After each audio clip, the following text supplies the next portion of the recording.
Welcome into another episode of the Raging Buffalo. Derek Kramer here with Kyle Powell. Frank Arcuri is helping out here as well today. And we are privileged, nay, honored, to have one of our good friends, Mr. Brian Duff, joining us today here as the Sabres are taking quite some time off here today, this week. So Duff joining us here now on the Raging Buffalo. What's up, my good friend?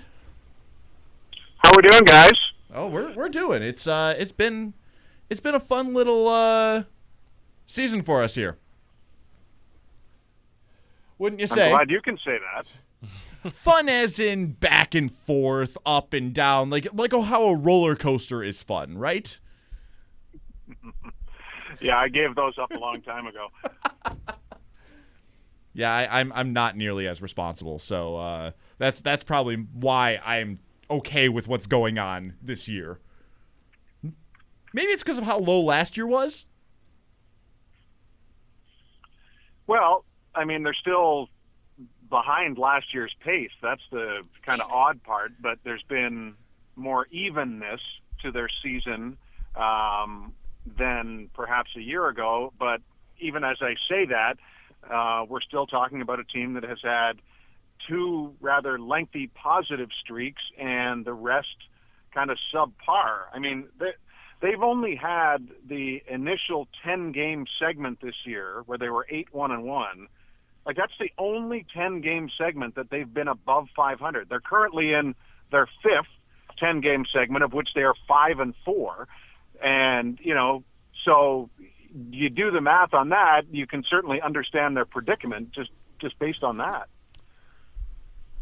We started this off, obviously, with the ebbs and flows of the season so far for the Sabres on the ice. But the one constant through it all, as we are approaching the 50-game stretch here, has been the absolute emergence of Jack Eichel becoming one of the league's best. If you could, just talk about what it's been like to watch him grow and mature, especially this season. It feels like he's really taken to what Ralph Kruger in his first year as head coach is bringing to the table every single day, and he's putting it to work on the ice every single night for this team. What's it been like to watch him? The pleasure it has been to watch Jack Eichel really grow in his age 23 season to become one of the league's most elite. Yeah, I mean, I think we're all seeing it through the same lens, and it doesn't matter whether you're in the arena every night or watching at home or listening, because I think the description of how he's playing fits exactly what people are seeing.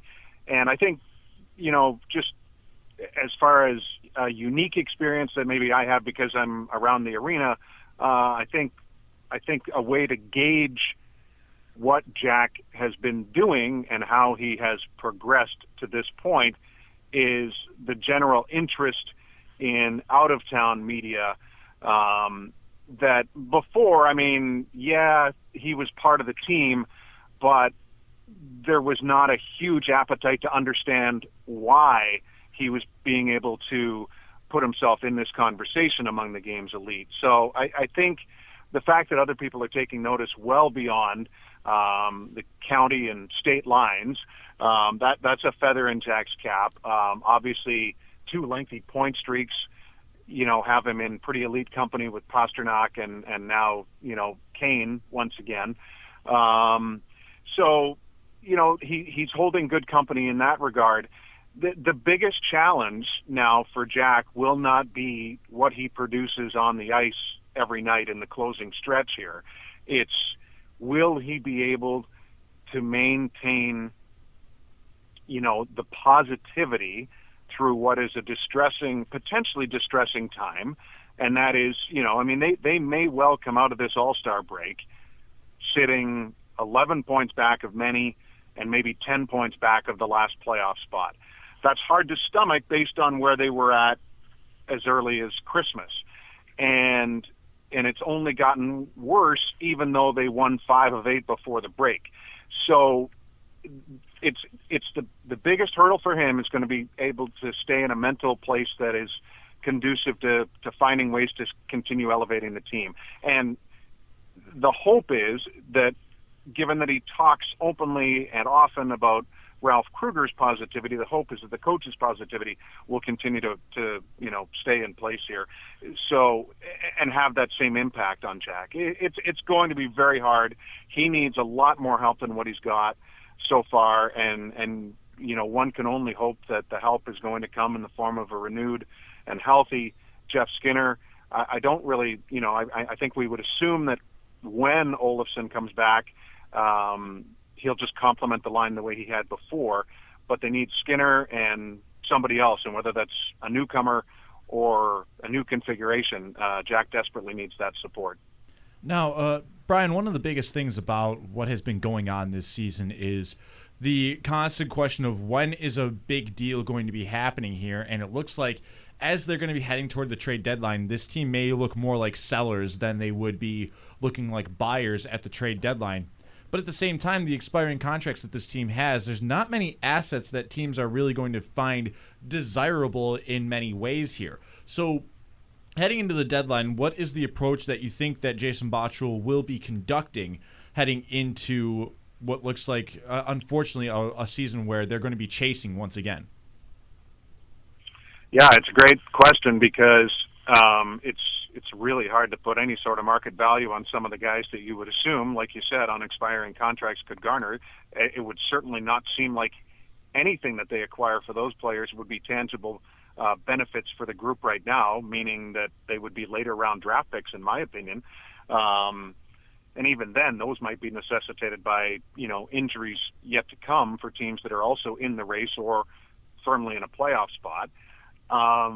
So we go back to the off-season favorite talking point of, is it the time to trade Rasmus Ristolainen? And the irony there is that while it was probably 95-5 in favor of trading him in the summer, that argument may have evened out now. You can certainly find, and I think one thing that's interesting to me is unsolicited opinions that I get from colleagues that come in from out of town covering their teams. There's an awful lot of positive discussion, positive feelings about that particular player from people that I know around the league. Now, whether that translates into, what hockey departments are thinking about Risto as well, I don't think they're too disconnected, to be quite honest with you. I would assume that Risto still has an awful lot of value. There was a time, at the end of last season and trending into the early part of summer where people were hoping that you could move Ristolainen for that top six forward. Maybe that point has come around again. The question is, do you want to do that deal? And I don't know that answer from Botterill at this point. Are you sure? Okay, Kyle. Well, I'm trying to form a question around that because that's been a talking point, it seems like, forever. And obviously his value, ironically, it seems like it's gone up this season because his role has decreased. And that is also a contribution of Botterill's efforts to heighten and extend the depth on the defensive line. There's plenty of right shot defensemen around here. I personally feel like the team, I would be if I was in charge, I would feel very comfortable with the right-hand side of what we have here in Montour, Miller, who I feel like has gotten a bad rap since coming from Vegas here, and Yoki Haru from Chicago. And that obviously, again, makes Ristolainen expendable in a much different set of circumstances than seasons past, where he was the man who anchored 26 minutes, it felt like, every single night, and now 18, 19, 20 minutes at a time. His value has increased because he's not in as many situations as he was before. So if you want to piggyback off Scouts this, happen to have eyeballs, right, and that does happen to help. That Ristolainen has looked probably at his best as a Sabre, I may claim, and it doesn't really even sound like a hot take at this point, is that he's looked at his best here. He's actually the fifth in team in points, and that's where my question is going to go from at this point, Brian, is outside of that top line, you're really not getting as much production as you'd like from the rest of the gang. And once again, scoring depth seems to be the Achilles heel of this hockey team heading into the offseason. That's going to be the most important task for Jason Botterill. Yeah, because you're not seeing average and or well above average years from the majority of the group. Jack, Sam, Victor, yes, Rasmus Dahlin, yes, but the goal scoring's down.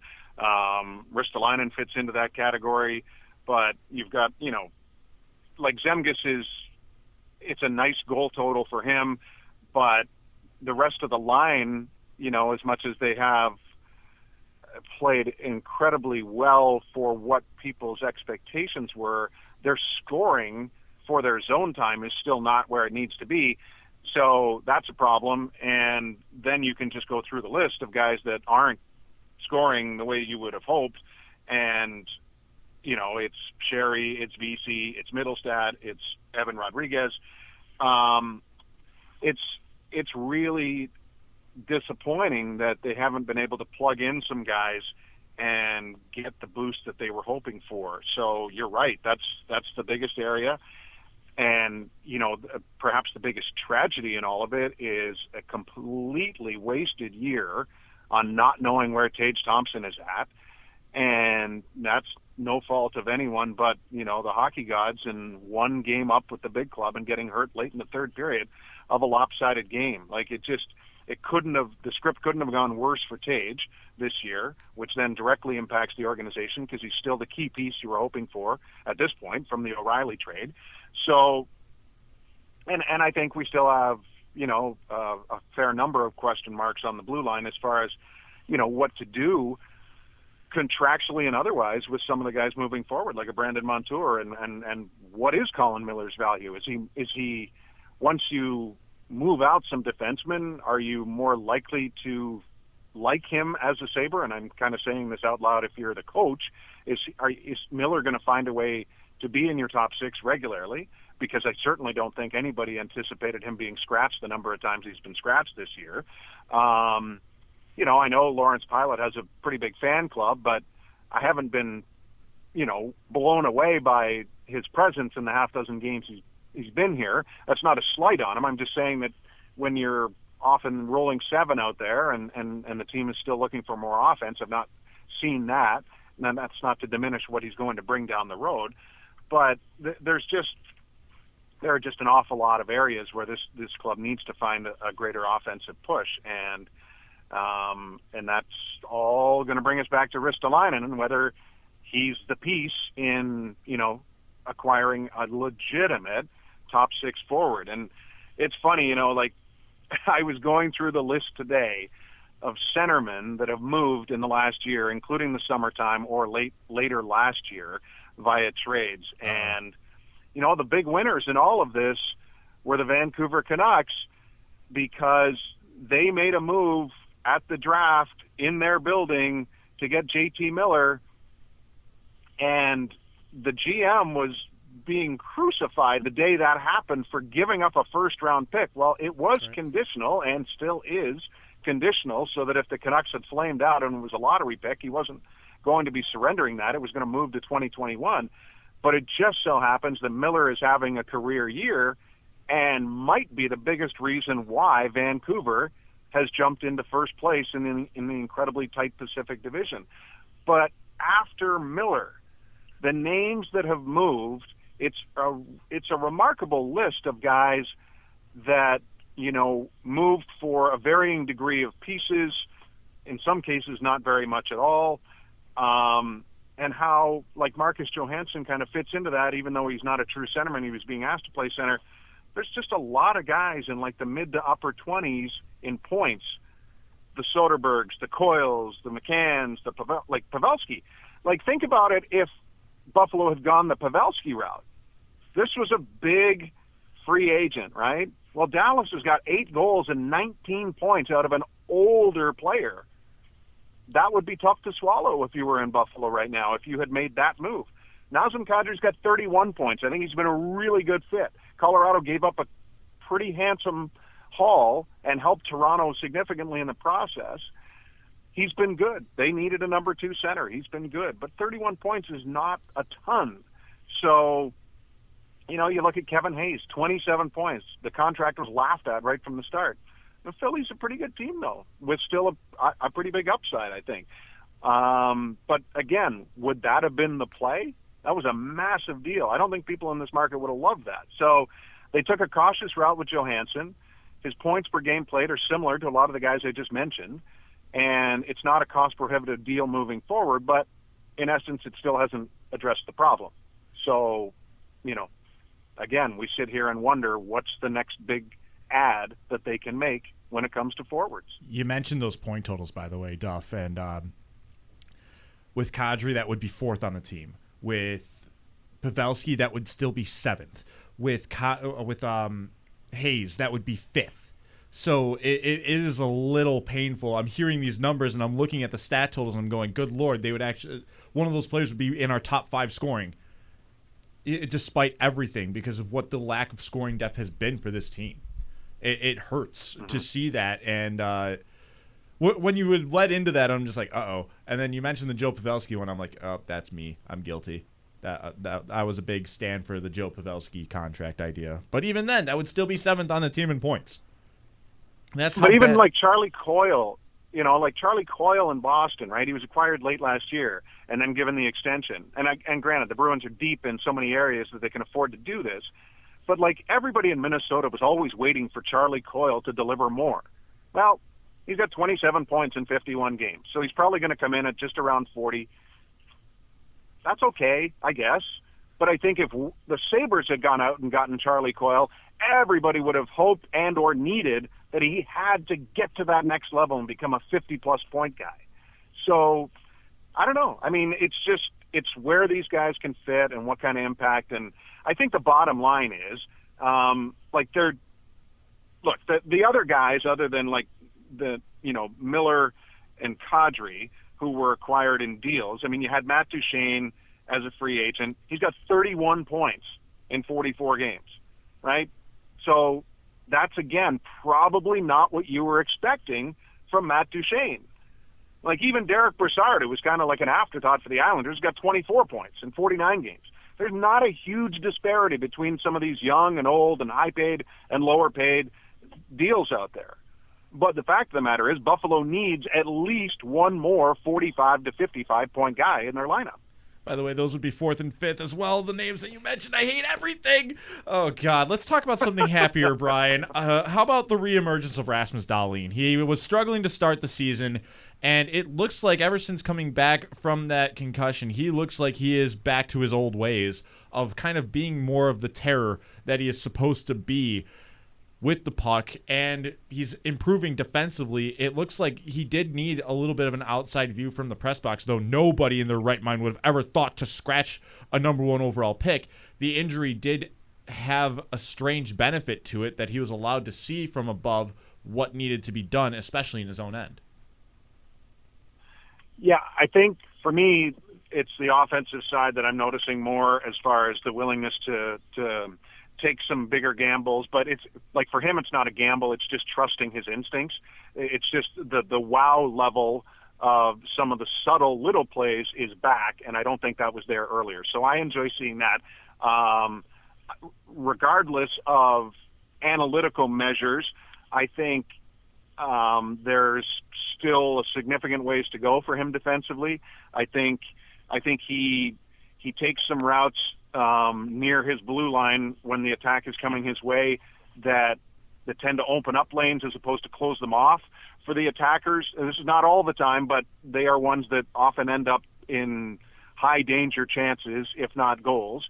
So yeah, he's 19. That's still going to happen. It's just, I'm kind of measured on how I'm viewing him defensively right now. I just for me, I think the defense corps still has an opportunity to produce more, and I think the simplicity, and it's easy for us to use that word when we're not in the heat of the moment, but the simplicity of how Dahlin scored his goal against Dallas, which was just taking advantage of that quick moment, recognizing a double screen in front and placing it where it needed to be placed, because he was not looking for a rebound. He was trying to score there. This group with Dahlin at the forefront needs to think about scoring more as opposed to just creating from the line and pushing the puck down low. I think Dahlin, when you set the bar where he did last year with 9 goals as a rookie defenseman, I think it's fair to assume that he should get into double digits. And he's sitting at 3 right now, and it's going to require a really big finish, which he's quite capable of. And there's many ways to do it. 5-on-5 is only a part of the equation. His power play numbers could certainly stand to be boosted as well. It's been primarily assists for him on the power play, obviously, this year, based on the guys typically shooting the puck like Eiko Olofsson and now Sam. So I think there's more to give there from Rasmus's standpoint offensively, and particularly goal scoring. And I'm curious to see where it goes here coming out of the break. The strange numbers, and there are many, and you can always pick your whichever suits your narrative. The Sabres are 9-1-2 in his career when he scored a goal. So I need to see him score more and have a direct impact on the game. That's all. How about what you've seen from newcomer Michael Frolik since coming to the Sabres? Is he what have you liked from his game so far? He's had some days here since getting through the visa issues to not only get on the ice in game situations, but practice with the team, get a little more acclimated. Obviously a pending UFA. He has talked highly about Kruger playing internationally with him before. Is he a person at 31 years old who is a part of the middle six plans for this team, do you think, moving forward? He offers some value on the penalty kill, still has a little bit of wheels in the skates. What have you seen in his brief time in Buffalo, and is that a piece that could be a part of, as I said, the middle six moving forward, or is this more of a, I'm going to take this time in Buffalo to see what I can do to increase my value on the open market on the other side of 30? Yeah, I think that's I think every player in his situation where you've been in a place that you didn't feel like you were valued, Frolik is going to take this opportunity to try to, extend his career in a good place. Has he been okay? Yeah. I think he's kind of exactly what I thought he was, which is a guy who doesn't score much anymore, and he is what he is. So has he been a part of what has been a little bit better penalty kill? Yes. Again, incredibly small sample size, and they still allowed a power play goal late against Nashville in the last game to lose the game and lose it, at least a point. And that's not on Frolik. It's more on the actual sequence that led to the penalty and then the losing of the draw, and a few seconds later it's in the back of the net. But there's so much potential for change with this group of forwards based on expiring contracts and lack of productivity that anything is possible. So if you ultimately make those other additions, which is more, there's nothing guaranteed in the game, we know that, but more guaranteed top six type forwards, if you add those types of guys, could I live with Michael Frolik lower down? Yeah, sure. Why not? It's if it was a question of him on the fourth line over Evan Rodriguez or whoever, then sure, I think his resume's better. But I don't want him to become like he was in Calgary, which was, disappointed, not being used the right way, wanted to leave.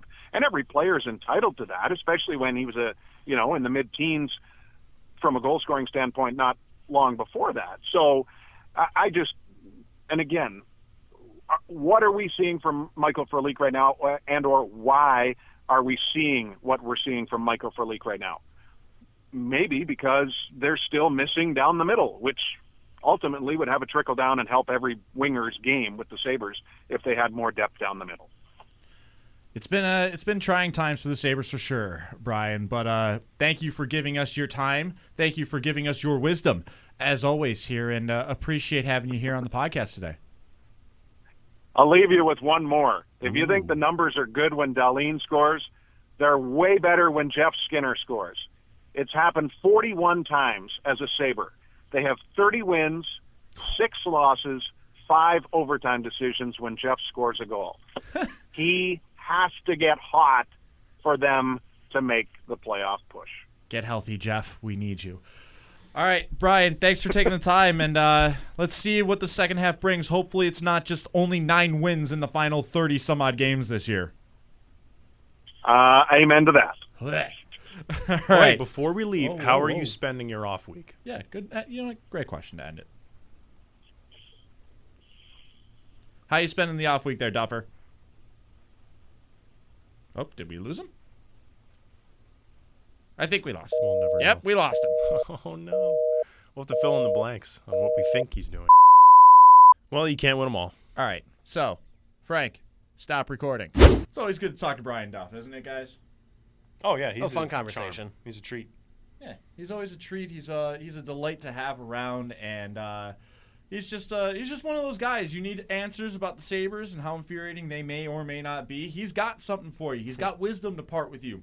So thank you to Brian Duff. I'm looking you right in the camera there, Dufferino. Thanks for coming on and giving us your wisdom as always, my friend. It's always good to have you on the podcast. So guys, should we talk about something that might piss me off more than the Sabres? I don't know what can piss him off more than the Sabres. Sabres always the ones that piss him off. I might know. Is it football? Yeah. Is it Super Bowl related? Yeah. Is it a certain quarterback of one of those Super Bowl starting teams? Yeah. Is it is it the Sammy guy? Watkins? Is it the guy that likes? Is it Sammy Watkins? I guess. Is it?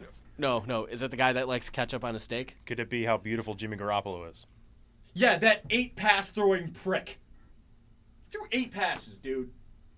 Hey, when you got Raheem Mostert scoring 94 times, like, who needs throwing? I don't get it. Like, a team went to the Super Bowl by throwing 8 passes. Like, the forward ball movement happened 8 times. I mean, the Titans made it through 2 games throwing 17 times. There's my point exactly. That kind of makes me more upset why the Bills managed to not get to any sort of next round. Because did we guess who he was mad about yet? We didn't. I mean, you guys kind of have. You narrowed it down without think saying it. You guys are basically playing this like Voldemort, he who must not be named at this point. But now I'm going on another mini tangent here that the Bills should have been one of those teams that won a playoff game just because of the team play. Nope, they went ahead and screwed it up. Thanks, guys. Way to piss me off. That's great. I hate everything. I hate everything about everyone. Why? Why is life like this? I don't know. So, there's my mini rant. But yes, I am talking about one Sir Patrick Mahomes. Oh, that guy. The guy who managed to have the Madden curse just entirely go away and just continue to attack Antonio Brown. He is his own curse. Have you seen the videos of his girlfriend? This is true. That the Madden curse is dead for that cat. It's all his fault now. Yeah. But it's kind of like, I see the jokes though. It's like the Madden curse hitting Antonio Brown so bad that it ignored Patrick Mahomes.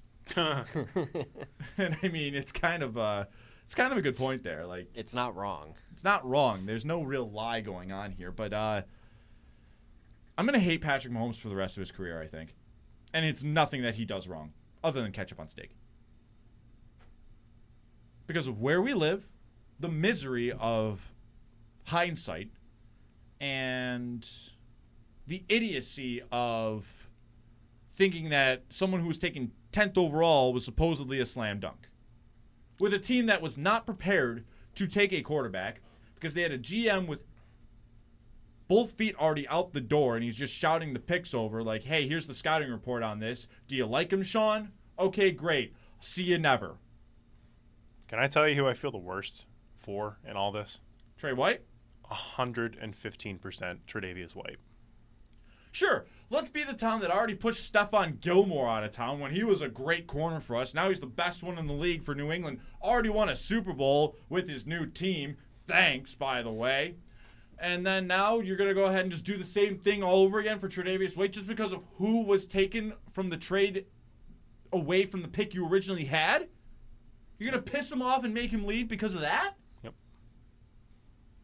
Fans, media that are saying this, media, you're doing a job. I understand that part of it. I still hate it. But you're trying to get people to talk. You're trying to get people to discuss things. Why you get paid to do that. And I understand that part of it. But at the same time, I hate you. But don't you think like that kind of story, like making those nuances up, it's unneeded? Of course like, it's unneeded, but guess what it does? Makes you hate listen. Oh yeah. Makes things like me happen. Where I go, I hate you true. for even bringing this stupid sort of crap up. You know who else is at blame? If he's that good, every one of those teams. Because he's the best quarterback in the league. 9 other teams He's better passed than on him. 9 other teams actively passed on him. Yeah. And the Chiefs traded up. Therefore, the others inactively passed on him. Because if he was this good, Every team should have been trading up to get him. Every team. Mm-hmm. The Patriots should have traded up to get him. Make him sit 1 year behind Tom Brady and then cast that guy out of the way. Every one of these quarterbacks in the league should have been Alex Smith. Dished off to another team. Because Patrick Mahomes is that good. But hey, hindsight, right? Right. Only the Bills screwed it up. Only the Bills. Forget that the Bears traded up from 3-2 to take Mitchell Trubisky, and I'm sure their city is having field days with that. But no, only the Bills screwed it up. The Browns took a smashing player in Myles Garrett at number 1 overall. Quite literally. Uh, It was a real slam dunk of a pick there. No, I hear you though. It's just a dangerous rabbit hole that every team in their history could say has at least one instance of that. Some more than others, but We had a 17-year drought where we could do that with every year. Exactly. So please, why don't we go back to that stupid mentality, even though the Bills are actually good now? The Bills are actually a playoff team. The Bills actually have themselves a legitimate playoff contender now. No, let's go back to the misery of the playoff drought, where we look back on the draft classes and think, oh, we could have done this, we could have done that, we could have done this, we could have done that. You know what I could have done? What? Something better than this. Something that pays more than this stuff. I could have went into a field that allows me to make more money. No. Every one of us has something that we can look back and go, I should have done that, or I shouldn't have done that. Whatever. What the hell ever at this point. I hate every one of these fans that's thinking that, because the fans that are thinking that, especially that one dillweed that had that tweet saying he spoke for all of Bill's Mafia. First off, you're wrong, and it was proven by the holy ratio that you got, kid. So I hope you will go ahead and take that one and sleep well.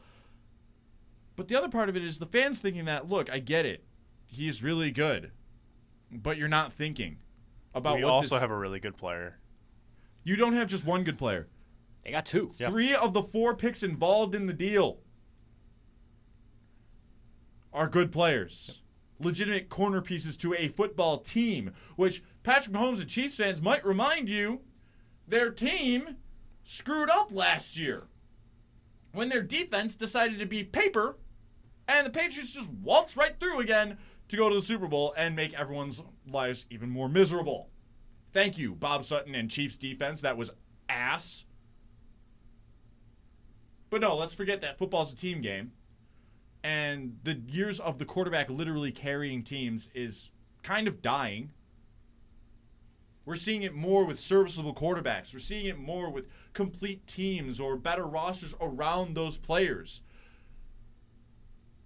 The days of the quarterback solely being the number one reason that you are winning football games is kind of dying, because we saw it with the Titans and the Chiefs. We saw it with how the Ravens dominated the run game. You don't do that with just a quarterback. They also had a sneaky good top 5 defense. Mm-hmm.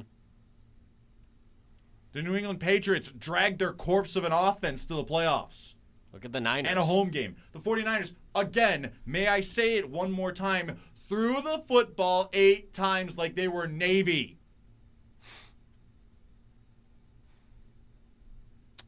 They're in the Super Bowl. They're in the Super Bowl because they played like Navy. What are they doing? Running the ball. Can we stop them? No. Crap. That was the Packers that day. Yep. What are they doing? Handing it off. Can we stop them? No. Nope. Why? We're bad. Okay. That's all that happened in the NFC. I turned that off at halftime. They were getting skunked, and I'm like, all right, well, this one's over again, because that's what happened to them earlier in the middle of the season. Yeah, you remember that one. That was in prime time, too. Oh, yeah. Oh, yeah. Oh, no. Oh, no. God, I hate everything about this. But, hey, no, the Bills, they screwed up big time because of not drafting Pat Mahomes. First, again, duh. They didn't take the best quarterback in the NFL. Okay, yeah, sure, they screwed up. So did everybody else. Either actively, as 10 teams, or inactively for not being the Chiefs and trading up. The Houston Texans, if they were so scared, would have traded up 2 picks to upgrade their ticket from Deshaun Watson to Pat Mahomes. Yep. Mm-hmm. The Bears, if they weren't really stupid, would have taken either Watson or Mahomes. Yeah. Every other team passed on a quarterback there. They didn't just pass on a quarterback. They passed on the guy that eventually would become the best quarterback in the NFL. Whoops. My bad. Life still goes on, though. But no, it's the Bills. Who some fans and media would say they'd rather have just one guy instead of everything else too. It's not as sexy having 4 viable pieces to a team as opposed to one that gets all the spotlight and I'll wins call it MVPs. 3.5 because we don't know what Josh Allen is yet. And that comes to my next point and my final point about all of this before I dismiss this, before I get yelly and sweary. If Josh Allen is good, literally none of this matters. Good. He does not have to be Watson. He does not have to be Mahomes. He just has to be good. He doesn't have to be great. He doesn't have to be elite. He doesn't have to be a franchise quarterback, which that term is misused all the damn time. He just has to be good. That's it. Just good. Why? Because the Bills have a great team around them. They have a general manager who knows how to build things around it.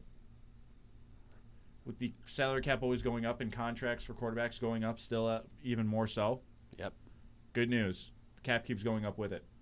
If Josh Allen's good but not elite, that means he's not going to be one of those record-setting quarterbacks with a contract. And guess what that means? The Bills have more flexibility. The Bills have more ability to play with their money and build the team around it so that they are successful. And if they go to the Super Bowl, what the hell are we talking about? Because that team showed me they can beat anybody. They just need the quarterback to be better. And that is it. That's all that matters. Because if Josh Allen is good, nobody's going to care. Right, because you've seen a lot around the league. There's coaches and teams these days that know how to supplant an offense when you have a non-franchise quarterback. It's evident as we've seen throughout the playoffs. I mean, look what the Titans got out of Ryan Tannehill because they had pieces around him where they knew they could go far enough despite some of Tannehill's shortcomings, knowing they had a good running game and Derrick Henry and a pretty solid receiving core. That was the thing. Like, they just had to give the ball to Derrick Henry and then let him do everything else. Even the 13-3 Niners realized we don't need Garoppolo to throw 25 times this game. Yeah. Look at what we have around him. That's 8. more. Yeah. 8 times. 8. But you just see just how good Niners defense has been all year. Nick Bosa is a monster, and they have a really good running game when it's not Mostert. They have Tevin Coleman. They have Matt Breida as well. So they traded for that's a trio. Yeah, like that's a really good trio right there. And then they traded for Emmanuel Sanders. So now their top 3 receivers are George Kittle, who's a monster too, Emmanuel Sanders, and Deebo Samuel, who had a great rookie year. You know what sucks, by the way? I had somebody tell me that they did a daily fantasy. They took 2 of the 49ers running backs. Mm-hmm. They took Coleman and Breida. And it wasn't Mostert.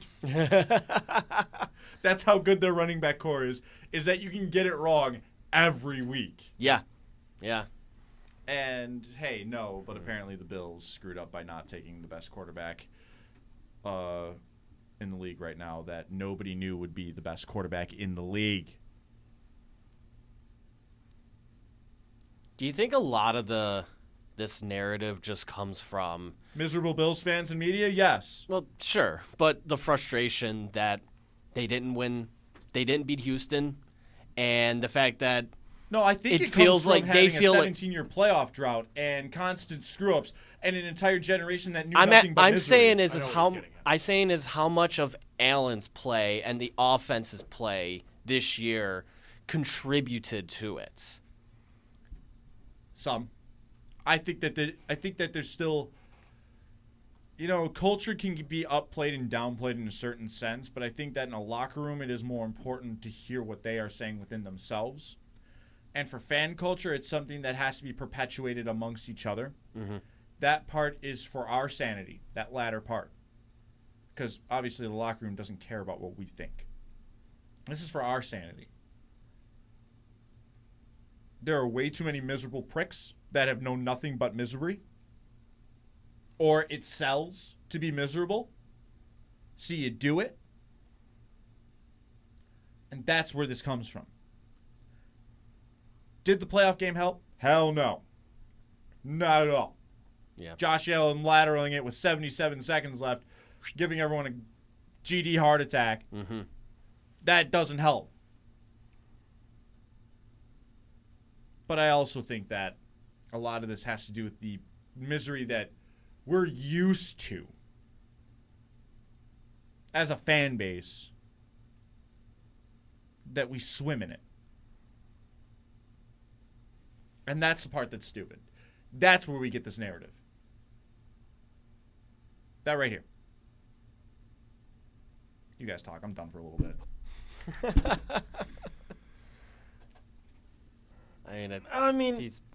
It goes back to, I don't know. This is a little off topic, but something that Duff mentioned about the Sabres. I mean, it can just as easily be translated. These are the same jagoffs that think that Sam Reinhart's not a good top line player for Jack Eichel. I think he lied to us. I'm mad. He's not done talking. Yeah, he's not. He's not Should have done. kept it over here. Yeah, he should have.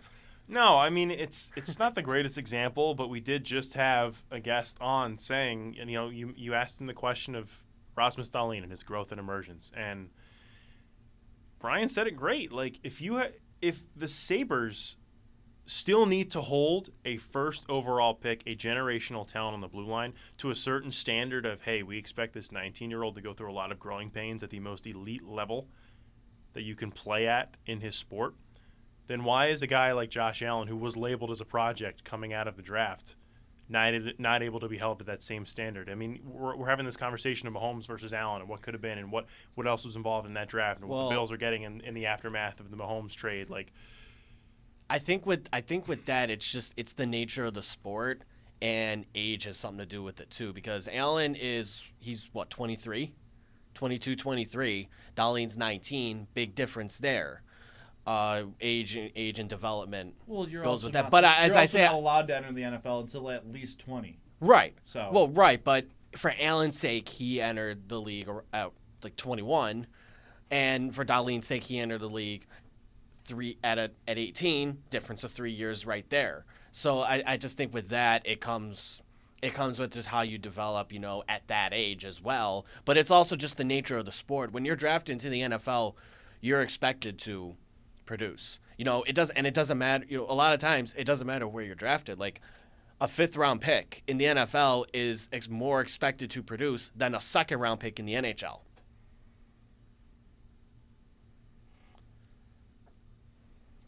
So I just think just because of just how the sport is and how developing is done in the sport itself, it calls for that. it's ticky-tack. It's all ticky-tack. It's ticky-tack, and then you also sports. look at how other teams have been. I think a lot of the expectation was Allen's expected to produce similar to how Mitch Trubisky was in year 2, when for the most part he was. But then you look at but then obviously you have Mahomes. You look at how good Watson has been since he came in, and then you even look at guys like Jared. Look how Jared Goff was for the last couple years after his miserable rookie year, but then you look at Carson Wentz too. Wentz would have won MVP if he didn't tear his ACL. I know. Right, I forget sometimes that you're the Philly fan here. But I'm right in that. You look at absolutely, and you look at how a lot of other QBs have developed after in year 2 and then even year 3. Whereas, to most fans, if they don't see the similarities, and that's all based on them, on what they see. If they don't see the similarities, they're gonna immediately just not believe in the guy that they have right now. So I think a lot of fans who say the Bill, who are still mad about the Bills passing on Mahomes, it's because not only do they see Mahomes dominating, they see Watson dominating, they see how good they see Wentz being really good, they saw Jared Goff for 2 years, things like that. Progression is also not linear. Yeah, and exactly, and we know see Ryan Tannehill kind of rejuvenate the Titans' offense after Marcus Mariota made them make me call the Tennessee Titans a ham sandwich with how boring they were. You see Mitch Trubisky take a huge step back. You see Jared Goff taking a step back after what was a great year for him the year prior. Mm-hmm. This is all coming back to one thing. This conversation will not matter if Josh Allen is good. Simple as that. Every one of you that is making a big deal about this is the beauty of having a camera, by the way. Every one of you that says that they need to nitpick this deal, you are not allowed to bitch anymore if Josh Allen is good. If he's good. Not even elite. Just good. Why? Otherwise, just frig off. Okay? That's all I care about at that point. Because then you're just being nitpicky. You know what's cool? We're the only people in the world that he told we can't do that. Because he was looking at the camera, but we're not on the other side of the camera. So we're allowed. Not doing it. So we're allowed. We do have the luxury of being able to do it now. I'm not saying that I'm going to. I'm not saying that I'm going to. He's the one saying it. The mic was in the way.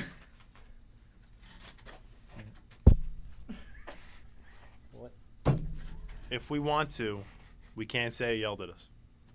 Yeah. He threw something at me. He can't say that we were warned. He threw something at me. And he threw something at you. So now you have the right to... He's going to do that to you. If you do it. He's going to throw something at you.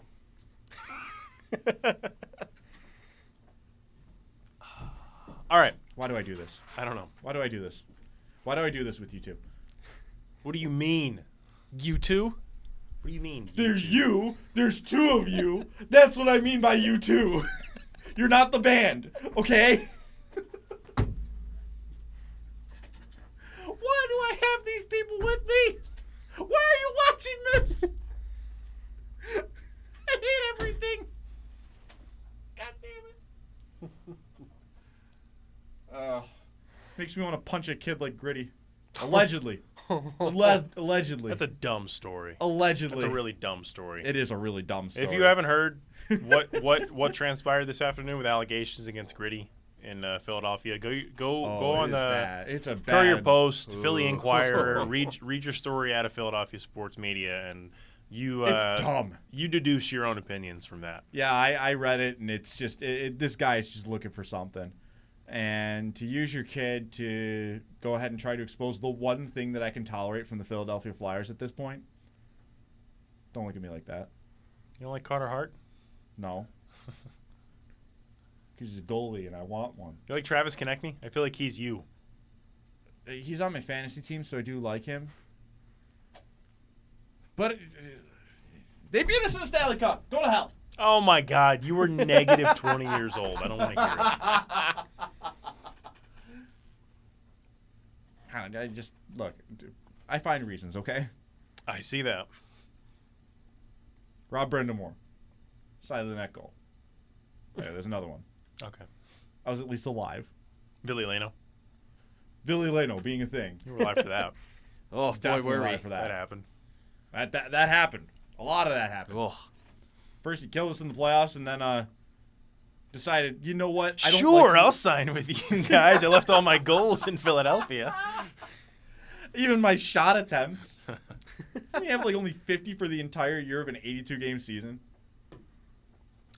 And the only time that he scored was in a shootout because, hey, you actually have to put the puck on the net. Who'd have thunk it? You don't have to. You can't leave it at the red line like Brad Marchand. He picked up what I was putting down. Who says you have to bring the puck with you on a shootout attempt? Brad Marchand. Can't not score if you don't bring the puck with you.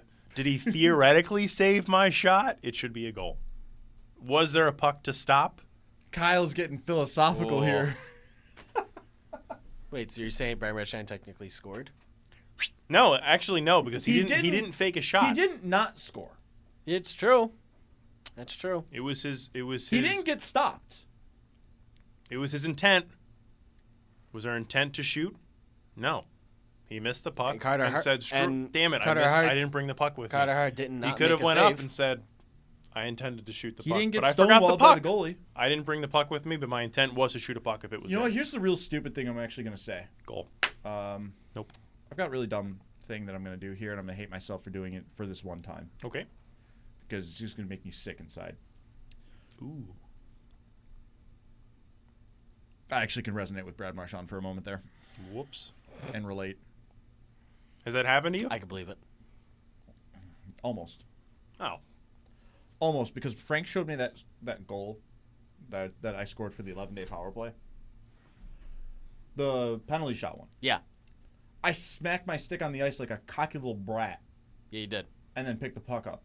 That's something that I would do where I smacked it because I wanted to get hyped, and I grabbed the puck. I could have easily missed it, But you didn't. but I didn't. Your intent was to not miss the puck, and you did well. I mean, yes, and Done I well. even scored a goal, but I was looking like kind of like a dillweed. I was pumping the crowd up because there was a nice little delay in time because there was a goalie equipment issue. So I was just trying to get the crowd back on their feet. I pump them up. I get hyped myself. I hit my stick down on the ice, and then I picked it up. And when Frank showed me that video, the first thing I did was, "Oh my God, you cocky little shit!" I started yelling at myself. So what happened to Brad Marchand is relatable because of the fact that it's a screw up that I could see myself very easily doing, and that's hopefully the only time I can ever relate to Brad Marchand. Yeah.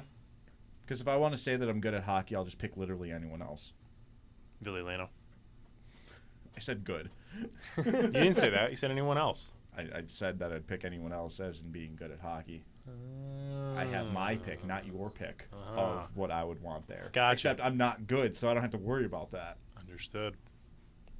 Loopholes. Loopholes. You're trying. He's on top You're of it. trying to trick me, and I don't like it. You make me have to think.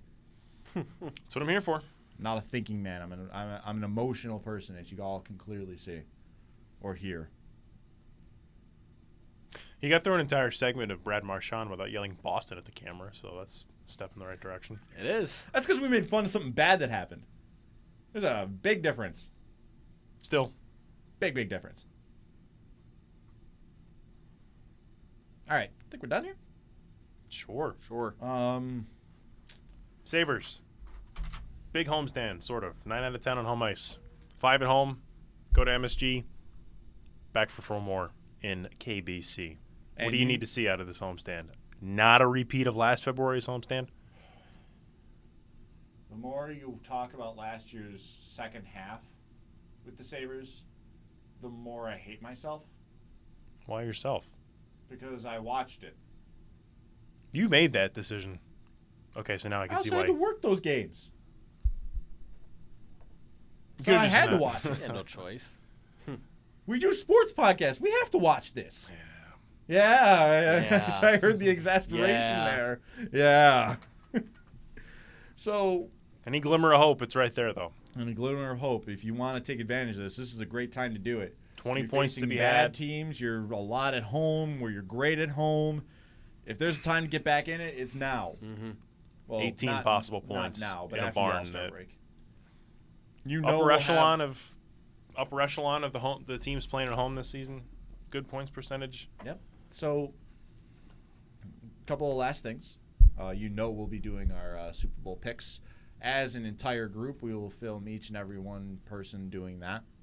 Habanero Hot Takes. That'll be back for another edition because for some reason this guy wants to do it. So, let's see if this time people don't almost die. Nobody almost died, by the way. It was just a really bad episode where I handled the pepper better than other people did. And that's saying something. So, Scott, you're still a demon. I can't believe we're still doing this. Other things? Mm-hmm. The topic? Are we revealing the topic for the hot takes? Could we? The Astros cheating scandal. And there's Hall of Fame stuff now to discuss, too. Jeets, I Larry Walker. kind of want it to be about that just so that I could see you get angry. Okay. So, I'm here for it. might It's going to be me, it's going to be Justin, and potentially John Simon, who I need to We need take to him see into a if he's back clear alley with and it. punch him a little bit. Tell him, hey, come on. Let's go. Wow. We'll see if he's actually willing to do it because he was the smart one that said no. You want to do this thing where you eat a hot pepper? No. Okay. Yeah, he's young. He'll be all right. So you know what? Your job to convince him, not mine. Okay. I'm here If for not, then we'll probably have Frank do it. it. Who's talking about Nolan Arenado?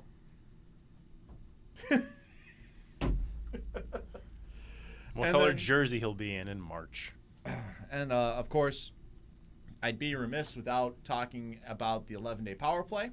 I already referenced it here earlier in this podcast. But I'm playing 3 times. 3 3-hour shifts. Unlike our friend Sammy, who's playing 3 of them in 4 days. So, dick's out to you, buddy. I'm playing in 3 shifts. I'm excited. And we need your help because this guy's my tendy for one of the shifts. So he's playing in it as well. Justin Lamont should be playing in it. John Simon will be playing in it. We got a lot of members from the Raging Buffalo that are involved in this sort of ordeal. So, 11daypowerplay.com. We'll even try to get the link in the description for you so that this is more or less, I need to remember to actually put the link in the description this time. But it is also on my Twitter page at DerekKramer49. It's a chance to fight cancer in the way that we best know possible, playing hockey very poorly.